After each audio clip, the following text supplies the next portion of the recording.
Welcome to easy English channel. இன்னைக்கு நம்ம இந்த வீடியோல என்ன பார்க்க போறோம்னா, மேக் ஃபன் ஆஃப் என்ற ஃப்ரேஸை பத்தி தாங்க பார்க்க போறோம். இதுக்கு மீனிங் என்னன்னு கேட்டீங்கன்னா, tease, laugh at, joke about someone or something in an unkind way. அதாவது கிண்டல் பண்றது, கேலி பண்றது. அதாவது உங்களை யாராவது வந்து கலாய்ச்சாங்கன்னா, is making fun of me அப்படின்னு சொல்லலாம். இப்போ நான் என்ன பண்ண போறேன்னா, இதை பேஸ் பண்ணி ஒரு 7 எக்ஸாம்பிள் சென்டென்ஸ் தரேன். அது பார்த்தீங்கன்னா பேசும்போது இந்த ஃப்ரேஸை எப்படி யூஸ் பண்ணலாம் அப்படின்ற விஷயம் வந்து உங்களுக்கு புரியும்.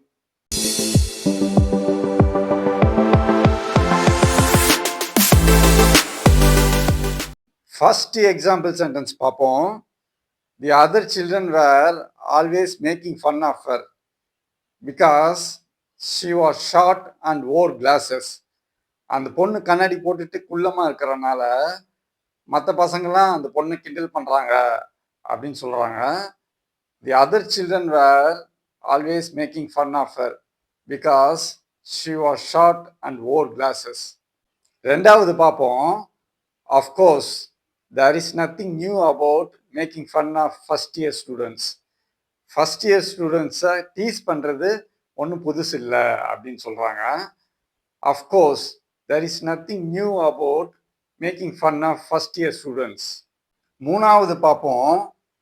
Rajesh is use to people making fun of him. எல்லாரும் ராஜேஷை கிண்டல் பண்ணுறதுனால ராஜேஷ்க்கு அது பழக்கமாயிடுச்சு அப்படின்னு சொல்கிறாங்க. Rajesh is use to people making fun of him. நாலாவது பார்ப்போம். he didn't even notice that they are making fun of his name. அவன் பேரை வச்சு அவங்க கிண்டல் பண்ணுறாங்க, அது கூட அவனுக்கு தெரியல அப்படின்னு சொல்கிறாங்க. he didn't even notice that they are making fun of his name. அஞ்சாவது பார்ப்போம். if you are lusty, others will make fun of your character. நீ இப்படி சொல்லி விட்டுட்டு இருந்தீங்கன்னா மற்றவங்களாம் உன் கேரக்டர் சரியில்லைன்னு சொல்லி கிண்டல் பண்ணுவாங்க அப்படின்னு சொல்கிறாங்க. if you are lusty, others will make fun of your character. ஆறாவது பார்ப்போம். once you accept your mistakes, others are unlikely to make fun of you. உன்னோட மிஸ்டேக்ஸை நீ ஏற்றுக்கிட்டீங்கன்னா மற்றவங்க உன்னை கிண்டல் பண்ணுறதுக்கு வாய்ப்பு இல்லை அப்படின்னு சொல்கிறாங்க. Once you accept your mistakes, others are unlikely to make fun of you. ஏழாவது பார்ப்போம். If you are not fluent in English, then others will make fun of your English. உனக்கு இங்கிலீஷ் சரியாக பேச வரலன்னா மற்றவங்க உன் இங்கிலீஷை பார்த்து கிண்டல் பண்ணுவாங்க அப்படின்னு சொல்கிறாங்க.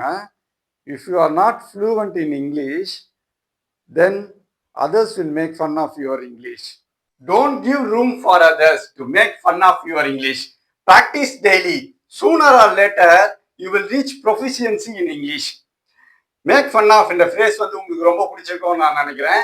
இது போல நிறைய விஷயம் நீங்க தெரிஞ்சுக்கணும்னு நினைச்சீங்கன்னா நம்ம சேனலுக்கு நீங்க சப்ஸ்கிரைப் பண்ணி ஃபாலோ பண்ணுங்க. கண்டிப்பா நீங்க தெரிஞ்சுப்பீங்க. இதோட இந்த வீடியோ முடிஞ்சிருச்சு. மறுபடியும் உங்களை நான் அடுத்த வீடியோவில் சந்திக்கிறேன். அது வரைக்கும் சதீஷ். தேங்க்யூ.